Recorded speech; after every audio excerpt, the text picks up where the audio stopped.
مع السلامة في أماني شيخنا الله ربي ارحمنا بروحنا يا ربنا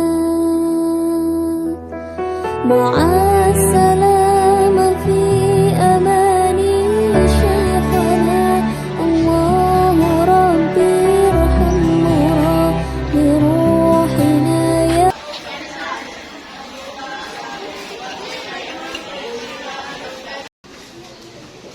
Assalamualaikum warahmatullahi wabarakatuh.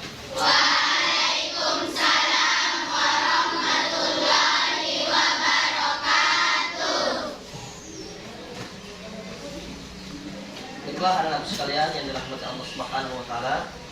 Sebelum kita memulai pembelajaran kita pada pagi hari ini, maka Bapak Guru terlebih dahulu mengabsen kehadiran kalian semua.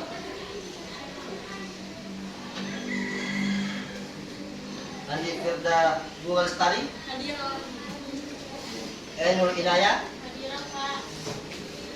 Aira Fitri Ramadhani. Hadirah, Pak. Ya anak-anak sekalian, ada yang tidak hadir? Hadir semua? Semua, Pak. Alhamdulillah. Ya.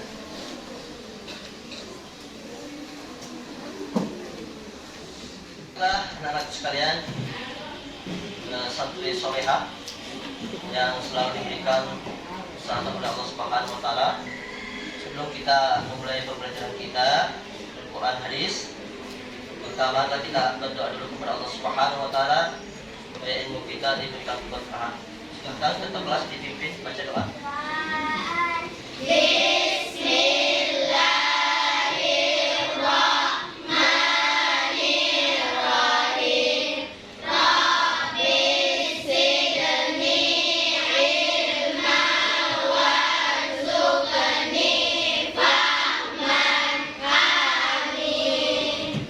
Amin ya rabbal alamin. Anak sekalian yang dirahmati Allah Subhanahu wa taala, pada hari ini kita belajar Quran hadis yang mana bab yang kita pelajari adalah bab 1. Materinya adalah Al-Quran dan hadis pedoman. Namun sebelum kita memulai pembelajaran kita, Bapak teringat dengan sebuah hadis Rasulullah SAW, yang mana hadis ini ada beberapa riwayatannya. Ada dari Al-Baihaqi, ada dari Al-Hakim. Namun pada dasarnya hadis ini mengingatkan kepada kita bahwa ada dua usahakah orang Islam itu apabila kita pegang, kita akan selamat dunia dan akhirat. Jadi Nabi mengatakan, taraktu fiku amraini lan tadillu ma tamassaktum bihima kitabullah wa sunnat rasul. Ada dua perkara yang Rasulullah haruskan kepada dua pusaka tersebut. Apa kedua pusaka tersebut? Kata Nabi, kitab Allah, Al-Quran Al-Karim, kitab Allah Subhanahu wa taala, wa sunnat rasul, dan hadis Rasulullah atau sunnah Rasul SAW. Sehingga bisa kita membaca di berbagai literatur, mau itu sosmed. Karena sekarang kita berpacu dengan akses internet, ternyata Al-Quran memiliki luar biasa banyak keistimewaan. Anak sekalian, tujuan pembelajaran kita hari ini adalah bagaimana kita mengidentifikasi, memahami apa itu Al-Quran, apa itu keistimewanya Al-Quran, sehingga dijadikan sebagai pedoman hidup. Apa nama-nama lain Al-Quran? Itu insya Allah tujuan pembelajaran kita hari ini. Sehingga pada materi ini insya Allah kita akan tuntaskan pengertian Al-Quran dari berbagai perspektif, secara terminologi, secara istilah. Nah,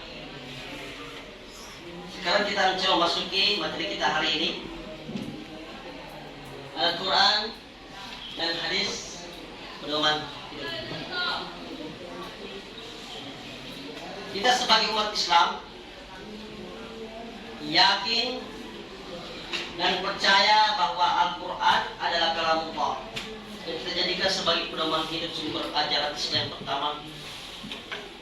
Kemudian hadis, akan tetapi kita tidak lupa bahwa kita sebagai orang NU Nahdlatul Ulama, terlepas dari Al-Quran dan hadis, kita juga ikut kepada ijma'. Begitu juga sebelum kita melanjutkan materi kita lebih jauh mengenai pengertian Al-Quran, begitu juga dengan nama-nama lain Al-Quran, maka kita saksikan dulu video pembelajaran ini.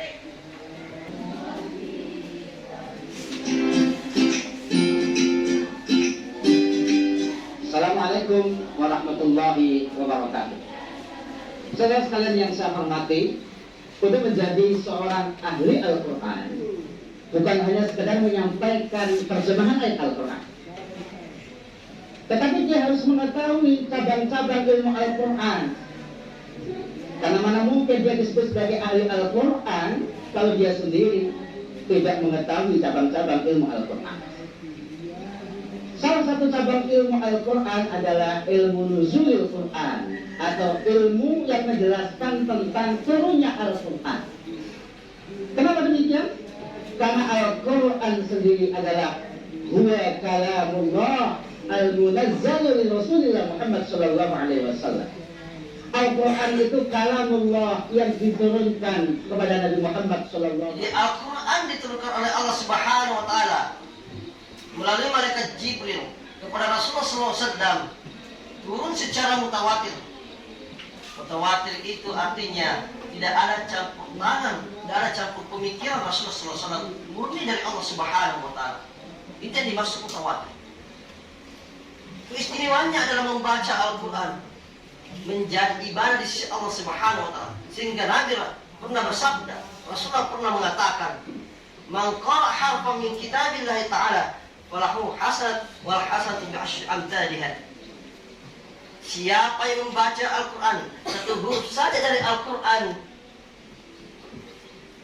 maka Allah Subhanahu wa taala memberikan pahala, memberikan balasan 10 pahala satu huruf saja Al-Quran. Bukan kita mengatakan alif lam mim itu satu huruf. Alifu harfun, baru kita mengatakan alif sudah satu huruf. Wala muhaqqun, baru kita mengatakan lam sudah 2 huruf. Wa mim muhaqqun, kita mengatakan mim sudah 3 huruf. Berarti baru kita mengatakan alif lam mim sudah mendapatkan 3 huruf. Dalam kitab Al-Itqan fi Ulum Al-Quran menyebutkan bahwa Al-Quran mempunyai 55 nama. Bahkan dalam ensiklopedia Islam untuk pelajar disebutkan ada 78 nama bagi kitab suci Al-Quran. Namun, jika diperhatikan dan dicermati lebih lanjut berdasarkan ayat-ayat Al-Quran secara redaksional, maka akan didapatkan beberapa nama saja. Yang lainnya bukanlah nama, melainkan hanya sifat, fungsi, atau indikator Al-Quran. Beberapa nama Al-Quran tersebut adalah Alkitab atau tulisan. Alkitab artinya tulisan.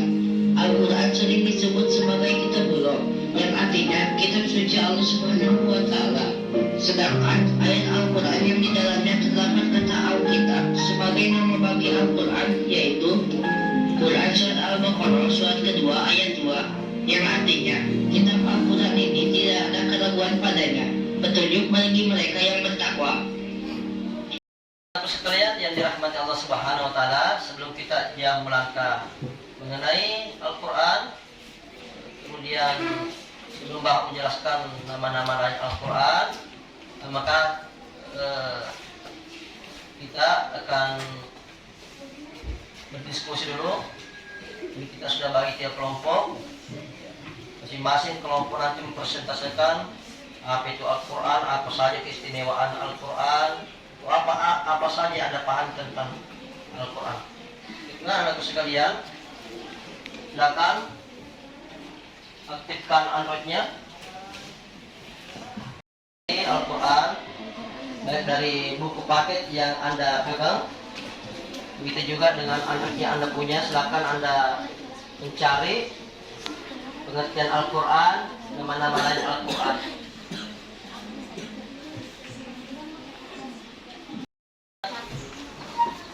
Nah, baiklah anak sekalian, setelah kita tadi mendiskusikan masing-masing kelompok, maka sekarang saatnya kita presentasikan. Pertama dari kelompok 1. Siapa dari kelompok 1? Nabila, Sabila, silakan.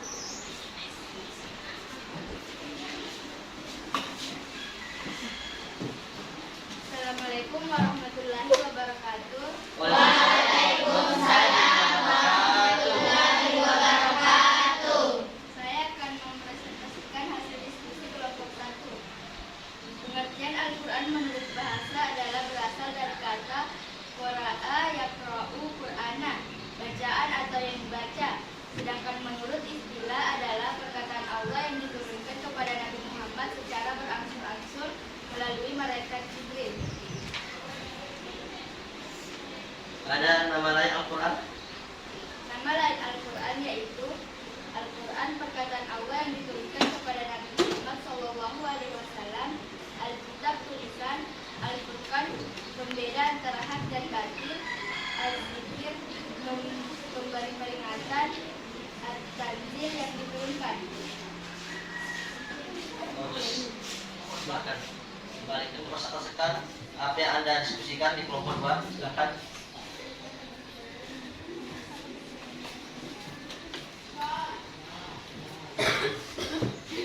Assalamualaikum warahmatullahi wabarakatuh. Waalaikumsalam warahmatullahi wabarakatuh. Perkenalkan, adapun pengertian Al-Quran secara etimologi yaitu Al-Quran berasal dari kata qara'a yaqra'u qira'atan wa Qur'anan yang artinya mengumpulkan, al-jam'u dan menghimpun. Dari penjelasan di atas dapat diambil kesimpulan Sallallahu alaihi wasallam. Selanjutnya kelompok 3 mempresentasikan hasil diskusinya. Siapa yang siap? Oke, Bese, silakan Bese.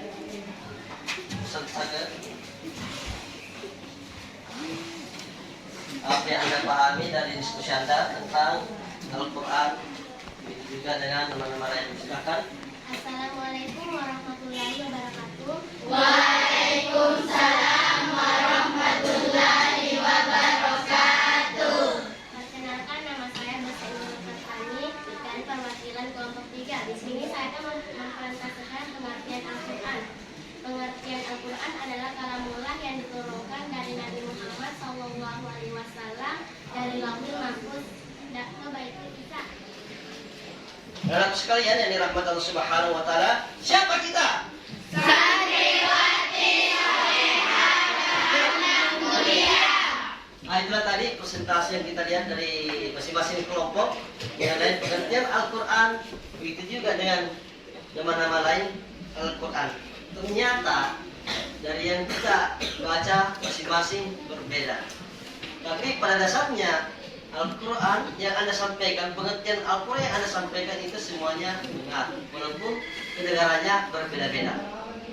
Nah, baiklah, Bapak ingin mencoba menyimpulkan bahwa pada dasarnya Al-Quran itu adalah kalamullah, perkataan Allah Subhanahu wa taala yang telah diturunkan kepada Nabi Muhammad SAW melalui perantara malaikat Jibril. Nah, biasa juga kita dengar bahwa Al-Quran itu awalnya dari Lauhul Mahfuz, kemudian ke Baitul Izzah, kemudian setelah dari Baitul Izzah baru masuk kepada Rasulullah SAW. Semua pendapat itu benar. Itu juga dengan nama lain Al-Quran. Nama-nama lain Al-Quran yang Bapak contohkan di sini cuma 3 saja. Tapi alhamdulillah tadi dari beberapa kelompok menyampaikan ada 5. Bahkan kalau kita lihat di internet sampai 78 nama lain Al-Quran. Nah, yang pertama yang Bapak di sini presentasikan dalam Al-Quran itu adalah Alkitab. Apa itu Alkitab? Ya, sebagaimana dijelaskan oleh Allah Subhanahu wa taala di dalam Al-Quran dalam surah Al-Baqarah ayat 2. A'udzu billahi minasy syaithanir rajim. Dzalikal kitabu la raiba fihi hudan lil muttaqin. Kitab Al-Quran ini tidak ada keraguan padanya dan petunjuk bagi mereka yang bertakwa kepada Allah Subhanahu wa taala. Itu termasuk yang pertama nama Al-Quran sebagai petunjuk. Al-Furqan. Allah Subhanahu wa taala berfirman di dalam surah Al-Furqan ayat 1. Tabarakalladzi nazzala al-Furqan. Nazzala al-Furqan ala 'abdihi liyakuna lil'alamin nadhira. Masya Allah yang telah menurunkan Al-Quran, yaitu kepada hambanya agar dia menjadi pemberi peringatan kepada seluruh alam. Jadi Allah turunkan Al-Quran sebagai pemberi peringatan kepada hambanya. Nah, anak-anak sekalian yang dirahmati Allah Subhanahu wa taala, siapa kita? Santriwati Soleha berakhlak mulia. Ya, setelah tadi kita mendengarkan penjelasan mengenai pengertian Al-Quran dari berbagai pendapat, bermacam-macam kita dengar, dan Bapak tadi sudah simpulkan pengertian Al-Quran, nama lain Al-Quran. Nah, sekarang Bapak ini bertanya nih, angkat tangannya tahu ya, berapakah jumlah ayat Al-Quran? Saya Pak. Silakan dari kelompok 1, kelompok 2, silakan. 6.236 ayat. 6.236 ayat. Ada kelompok lain yang menemukan Al-Quran berapa jumlah ayatnya? Silakan. 6.616 ayat. Di kelompok lain masih ada? Ya, silakan. 6.666 ayat. Nah, ternyata jumlah ayat Al-Quran setelah kita tadi mencari di internet, ternyata Anda menemukan bermacam-macam jumlah ayat Al-Quran. Apakah salah? Insya Allah jawabannya semuanya benar. Kenapa? Karena tidak ada pun satu orang yang pernah menghitung langsung jumlah ayat Al-Quran. Tidak. Jadi insya Allah semuanya benar. Itulah hebatnya Islam. Ikhtilafu umat rahmah. Rasulullah sampaikan bahwa perbedaan pendapat terhadap umatku itu adalah rahmat saya. Baiklah anak sekalian, setelah kita membahas mengenai pengertian Al-Quran, nama-nama Al-Quran yang bermacam-macam kita dengar, bahwa pada dasarnya semuanya itu adalah benar. Yang terpenting adalah mari kita mempraktikkan, memperbanyak membaca Al-Quran. Kenapa? Karena itu tadi Al-Quran adalah membacanya. Sekarang kita tutup pembelajaran kita. Bapak akan memberikan dulu lembaran kerja. Silakan diisi namanya, dijawab sesuai dengan kemampuan Anda, jangan dipersulit diri Anda. Ya.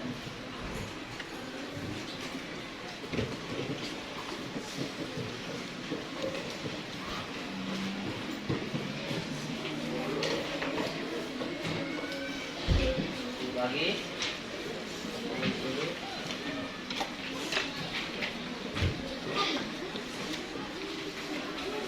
Satu.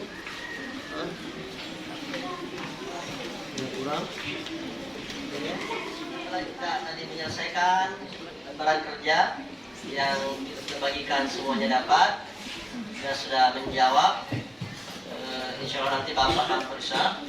Nah, nantilah saatnya kita menutup pembelajaran kita ini. Yang pertama kita mengulang-ulang sebentar. Jadi pengertian Al-Quran kita sudah jelas bahwa ada pandangan dari ulama besar Profesor Muhammad Syihab bahwa Al-Quran itu berasal dari kata qira'a yang artinya membaca, dan kata dasarnya adalah Quran artinya bacaan. Kemudian membaca Al-Quran diberikan oleh Allah sebagai keistimewaan Huruf saja Al-Quran kita baca diberikan oleh Allah Subhanahu wa Ta'ala 10 ganjaran atau 10 balasan. Anak-anakku sekalian yang dirahmati Allah Subhanahu wa Ta'ala, jangan pernah kita bosan belajar, jangan pernah kita jenuh mempelajari Al-Quran. Siapa yang mempelajari Al-Quran, siapa yang berhubungan langsung dengan Al-Quran, maka yakin dan percaya Allah akan berikan kemuliaan kepada Anda. Allah tidak melihat status Anda cantik atau tidak, Anda ganteng atau tidak. Allah tidak lihat itu. Akan tetapi yang Allah lihat, siapa yang paling dekat kepada Allah Subhanahu wa Ta'ala. Ana akramakum indallahi atqakum. Yang paling dekat di sisi Allah Subhanahu wa Ta'ala, ana bertakwa kepada Allah Subhanahu wa Ta'ala. Sekiranya demikian yang bisa Bapak sampaikan pada pembelajaran kali ini. Semoga ada manfaatnya, semoga ada berkahnya. Yaitu kita tutup pembelajaran kita hari ini, pertemuan kita dengan bersama-sama membaca doa. Kita baca suratul Fatihah. Ayo kita mulai. Bismillahirrahmanirrahim. Semoga pertemuan kita hari ini diberikan oleh Allah Subhanahu wa Ta'ala banyak ilmu pengetahuan dan kita bermanfaat untuk bangsa dan negara, dan juga bermanfaat bagi kehidupan kita sehari-hari di lingkungan masyarakat kita. Amin ya rabbal alamin. Demikian materi hari ini. Sekian dari saya. Assalamualaikum warahmatullahi wabarakatuh.